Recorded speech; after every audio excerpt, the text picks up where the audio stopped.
Siya na nga ba ang huling papa bago ang wakas ng mundo? At kung hindi, posible ba na si Cardinal Tagle ang huling papa at malapit na nga ba ang wakas ng mundo?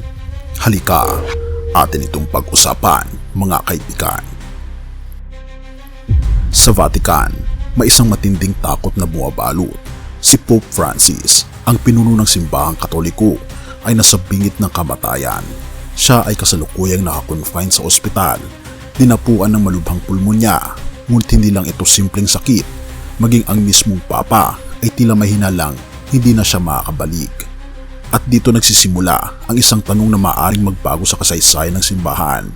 Siya na nga ba ang huling papa bago ang katapusan ng mundo? Bago natin ipagpatuloy kaibigan, siya nga pala ang Great Controversy na isa sa mga pinaka-kontrobersyal na libro dahil tumutukoy ito sa mga propesiya sa libro ng Daniel at Revelation na nagaganap na sa panahon natin ngayon bago ang pagdating ng ating Panginoong Diyos ay pinamimigay na namin ng libre sa pamamagitan ng PDF.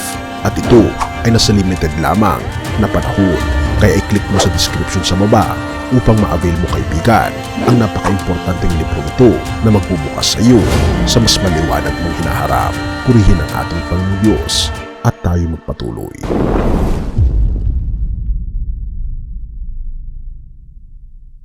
Ang Vatican Swiss Guards, ang pinakamaliit ngunit pinakadelikadong hukbo sa mundo, ay may isang misyon: protektahan ang Papa.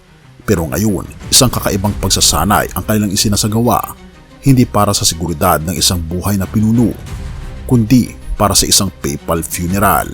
Ang 88 anyos na si Pope Francis ay tila naghahanda sa pinakamalupit na posibilidad. Hindi lang siya nakakonfine, pinag-iisipan na rin niyang bumaba sa kanyang trono bago pa man dumating ang kanyang huling hininga.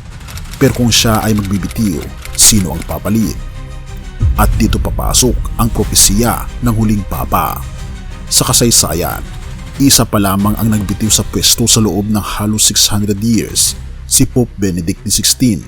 Pero ang pagbibitiw ni Pope Francis ay may mas mabigat na implikasyon. Sa ika-12 siglo, isang misteryosong propesiya ang lumitaw, ang propesiya ng mga papa ni Saint Malachy. Ayon dito, may isang huling papa na tinawag na Petrus Romanus. Siya ang mamumuno sa simbahan sa huling panahon bago ang malaking pagkawasak.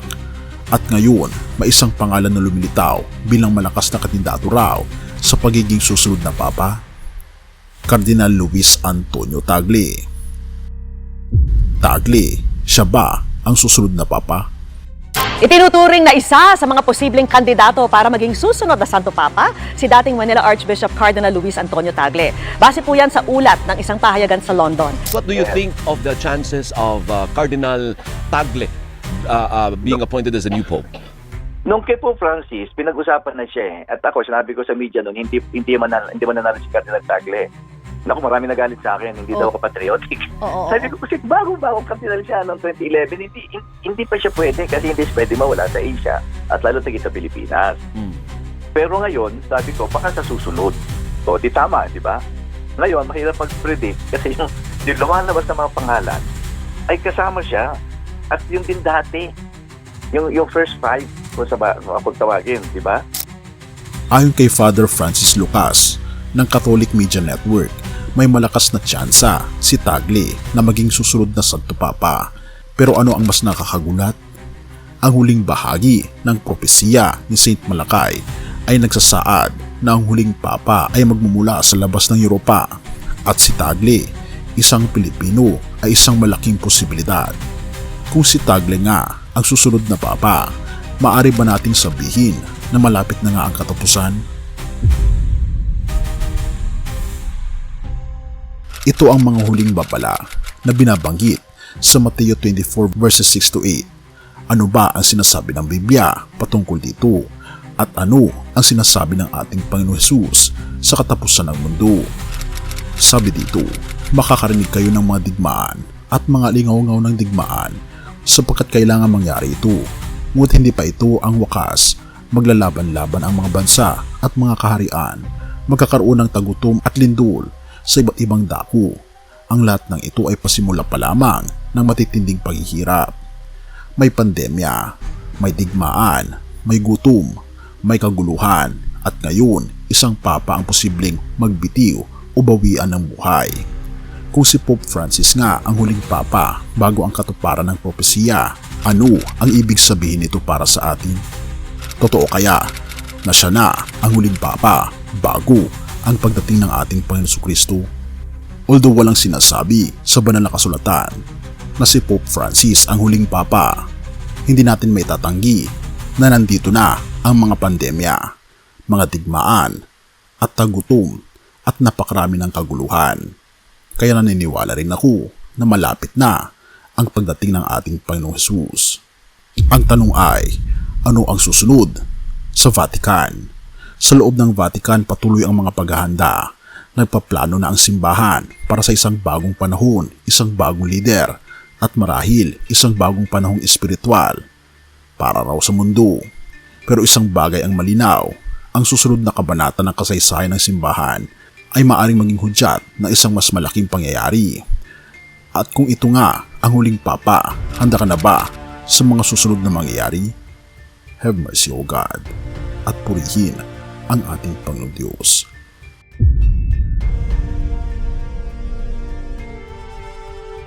Mateo 24 verse 42.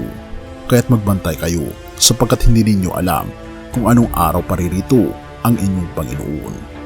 Maraming hula at propesiya ang lumalabas tungkol sa huling panahon, mula sa pagbitiw o pagkamatay ng isang papa hanggang sa patuloy na kaguluhan sa mundo.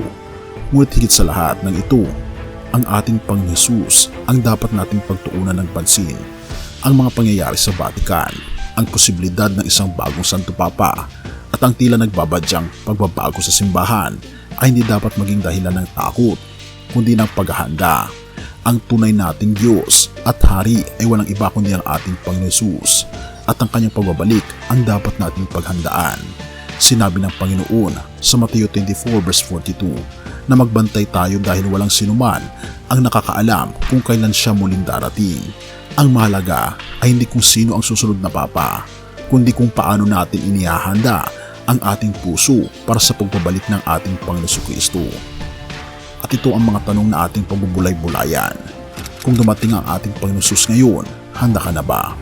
Ano ang mga bagay sa buhay mo na kailangan mo iwasto upang maging handa sa pagbabalik ng ating Panginoon? Paano maaring ipahayag ang ating Panginoon Jesucristo sa iba habang naghihintay tayo sa kanyang muling pagdating? Kaibigan, huwag tayong manatili sa takot o haka-haka.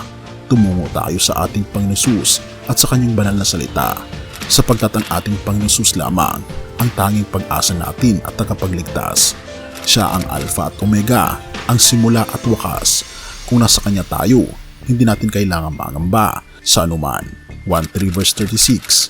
Siya na sumasampalataya sa anak ay may buhay na walang hanggan. Purihin ang ating Panginoon Diyos at tayo manalangin. Ama naming Diyos na makapangyarihan sa lahat, kami po'y lubos na nagpapasalamat sa inyo sapagkat kayo po ang aming tunay ng tagapagligtas, ang tunay na mediator na walang sinumang tao sa lupa ang makakagawa nito. Salamat po Panginoong Diyos sa inyo pong pag-ibig sa amin, na ikaw po ang hari ng mga hari at sa iyo lamang po kami sumasampalataya. Tulungan niyo po kami ituon ang aming pansin sa aming Panginoon Jesucristo lamang, at nawa ay tulungan niyo kami na ihanda aming sarili sa inyo pong muling pagdating. Salamat po Panginoong Diyos sa patuloy na pag-aalaga sa amin, at salamat sa aming Panginoon Jesucristo, at salamat sa pagdinig ng aming mga panalangin, at patnubayan po kami at patawarin po kami sa lahat ng aming pagkukulang at pagkakasala, sapagkat ito sa amot hiling sa matamis na pangalan ng aming Panginoon Jesus. Amen.